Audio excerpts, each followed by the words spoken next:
The Whiskey Rock and Roller coming here at you. I just wanted to say, check in with you all today a little bit and say a little thing. I'm sitting here in my Trans Ams down by the river, one of my favorite places again, listening to a little bit of Journey on the tunes, and just wanted to say, to talk about things, and we can talk about Trans Ams.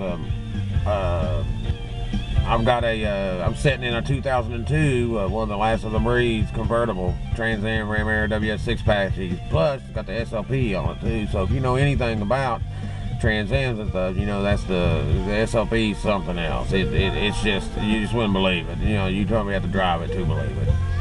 But I started out a long time ago with these kind of cars. I've always loved them. I just can't believe there's no such thing as Pontiac. That's really what this is going to be today. Why in the hell is there no more Pontiac? It just don't make no sense. I mean, we got Camaro and they look good, don't get me wrong, but don't ever look like a Trans Am. I love the ones that they got cloned now that looks like a Trans Am. Man, they are killer. If you ain't seen one, do yourself a favor, man, and go check them out. But I started out with the Camaro. The first car I ever had was a no, I'll take that back. It was what they called a Ford Elite, a 76 model, I think it was. It was huge. Had a big old 400, I think, a big nice engine in it, man. But it was a family car. You know what I mean? You know how family cars are. So, and but it was nice for what it was. You know what I mean? But then I was like 16 and a half. My dad comes home from work one day and says, "I've been over here looking at this car and everything," and I said, "Well, I'd love to see it. Let's go." And it was a nice, pretty, beautiful green Camaro, about a 78 model. I was 80, that's probably about 84, I think it was. So it wasn't that old, you know what I mean? And I was just so, we got it, and that was my first one. It had a 305 in it, if I ain't mistaken. 4-barrel. It ran great. It was nice. And someday I'll put up pictures of all these, because I've got pictures of every one I've ever owned. And, but it got my blood. It's something that I've always wanted, and they've stayed there. So, and then after that, I owned that for years, and then I got a 78, if I ain't mistaken. It was maroon Camaro that had been built. It had, you know, you wouldn't believe it, it really ran good. But with that came problems. But it had I'd never seen it at the time, but the first time I ever seen it, it was a clear inline gas filter that was up on the top of the hood up there. Underneath, the first time you pop, you would see it, and it was, you just wouldn't believe it. You could see it fill up and empty, fill up and empty, fill up and empty. It only got like 10 miles, I think, to the gallon or something. So it was really, you know what I mean, hard for a young boy to keep that one on the road. But anyways, well, and I had that, kept that for years, and then I got a 70, no, I'll take that back. Was it a 70? I don't know. See, sometimes it gets fogged up on me. I think it was an 81. I'm sorry, it was an 81 Firebird. And I loved it. It only had like 60,000 miles on it. It had been owned by a woman, you know, that only went to church. It wasn't that bad, but it was not used much. It was, I mean, when I got it, man, they were fingernails, not real ones, but them fake fingernails. I mean, it took me 2 years to get them all underneath the seats, and I don't know if she put them on there, and then, you know, before she went into work and stuff, I don't know, but, so, and then, I owned that one, loved it. That's the one I kept for a long, long time. And then I got an 91 GTA, and it was something else. They're rare anyways, and it ran so good. It had a tune port intake in it, a 350, and was sitting at a red light, and a guy come and hit me in the ass in it, and then that was it. And I just had it painted, and I got pictures that you got to see. I had a big bird put on the hood of it, and it was really nice, and that's just the way it is. You get something fixed up and ready to go, and bam, man, somebody hits it and it's done. But, and then I got lucky enough to get a 2000 WS6 Ram Air, silver one, silver and black, and I drove it for 8 or 9, well, probably long, about 10 years, and I got in a wreck, and it got totaled. And I thought, oh no, you know what I mean, I had full coverage on it, the wheel, you know what I mean, wheel to wheel, you know what I mean, nothing, you know what I mean, so, and they ended up giving me thousands, I mean, like 16, no, I'll take it back, like 18,000 for it. So I went out and found this one. I'm from Ohio, and I had to drive over the end to end to find this, and this was just less than a year ago, because they are just getting to the place you cannot find them. And I don't know why, but you cannot find that. They're either got high miles tore all up on them, or they're low miles and they're wanting $50-some thousand, and they don't even bug them. People don't understand. That's all well and good to have that $50-some-thousand Trans Am, but you go put full coverage insurance on that thing, and somebody hits you and everything, you're only gonna get about $5,000 out of it for what it bucks. I mean, it will be like that years down the road. Right now, it's not that bad. A 2002 book's around. The last time I looked at a Kelly Blue book, I think it was around 16. I think it was. If it wasn't, you know, I mean, a little bit around there. So, and that's pretty good. But you know, years and years, they're just going to go, you know, I mean, worse and worse.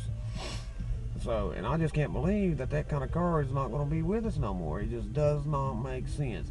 They say the Camaro. I don't know why they didn't say the Trans Am. It just didn't, you know, I mean, that's something I never did understand. You know, it was never the better looking cars of the two. So, I mean, and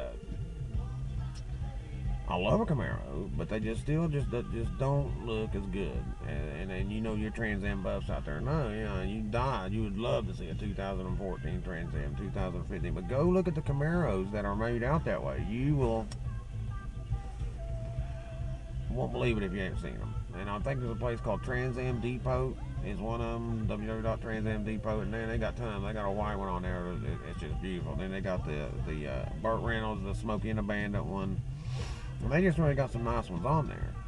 So I can't see the timing on there. I left my specs laying down there. So, but I don't think we're doing too bad. We're about 5. I'll be a couple more minutes on with you all. But yeah, my comment stuff. Y'all Trans Am lovers, man, let me know, man. I've owned these cars all my life. Right now, I got a 2002.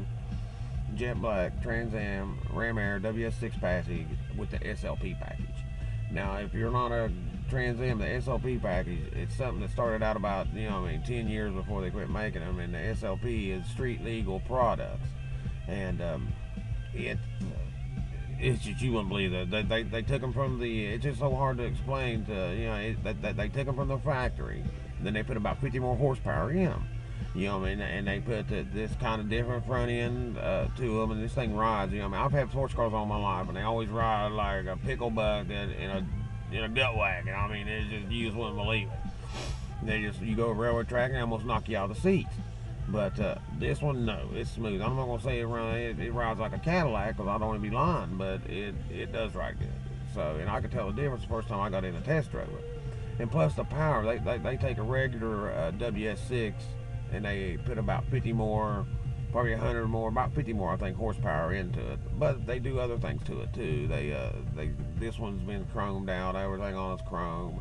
All the Trans Ams down the doors and everything in the back's been all chromed on it. And that's how, you know, I mean, it's jet black. And you know, when you open up the hood, and there's things there that all mine, my silver one, which you might hear me referring to them. I call my silver one Amy, and this my new one's called Miss Black. But Amy didn't have the things that Miss Black's got. Miss Black, I can pop the hood from the factory, and she's got triple stuff that Amy just didn't have from the factory. And you know what I mean. So, and it has really made a big difference. I can tell a big difference in driving both of them. I mean, if you wanna, you know, if you drove Trans Am, get you one with an SLP package, you'll never look back. And see, the good thing about it, if you own a Firehawk, you got one, because every Firehawk is an SLP package. And if I'm wrong, text me, because I want to know that. But I'm pretty sure I'm right on that. Every Firehawk is an SLP.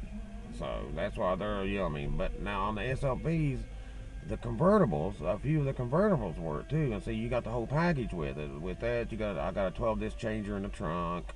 And my other one up here, which gives me 13 discs, which is very good. You know what I mean? They ain't nothing better than having 13 discs rolling down the highway, especially out in the country one evening, you know, and you don't have to touch nothing.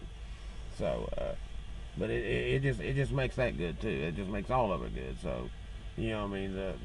They're maybe the kind of thing that you, they're to the place now you have to cherish them. You have to, you know what I mean? You got to take care of them, because they're not going to be around no more. And I thought maybe they'd come to their senses in a couple of years and start making them again, but they're not going to. It's gone. Pontiac's gone. And you know how they call it, poor old, yeah, I mean, it poor old me. It sucks. I mean, I really hate it. But if you got one and you can afford one, go out and buy you one. Put it up. I mean, it'd be worth it, because, you know, I mean, I'm a vet lover too. And I have to say, and I'm embarrassed to say it, but I'm the biggest sports car lover in the world, and I've never owned a vet yet. That's my next one. I had a choice. I almost bought a vet before I bought this, but I thought, if I don't get that Trans Am, when it comes around time to get the Trans Am, the miles are going to be to the moon, and that's about the way it is now.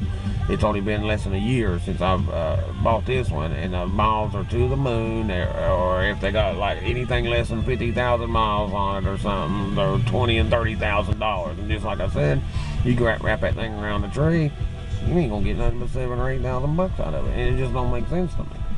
So, and them are things that I just don't understand why people can go out and spend that money on that, knowing that that's what's going to happen. You know, I mean, if you go out and wreck your car. So, I just don't understand it. So, but I'm going to check on out of here and let you all go. I don't want to be talking your ear. There'll probably be a part 2 to my Trans Am talk, or a 3 or a 4, because I sure love my Trans Ams. There's something that you really, you know what I mean, as you can see, there's nothing like nice Trans Am. I think everybody should have one. You know, if you ain't never owned one, go out and get you one. Start out with an old one. I love them too. You know, I mean, them 70s models. I mean, mine, you know, I mean, I hate to part with them. I wish I'd have kept every one of them. I know you can't do that, you know what I mean, but I wish I'd have kept every one of mine. So then I wouldn't have been, you know what I mean. So, but we'll talk about it again, man. Thanks a lot for your ear. I appreciate it. And this is Whiskey Creek saying rock and roll. Talk to you soon.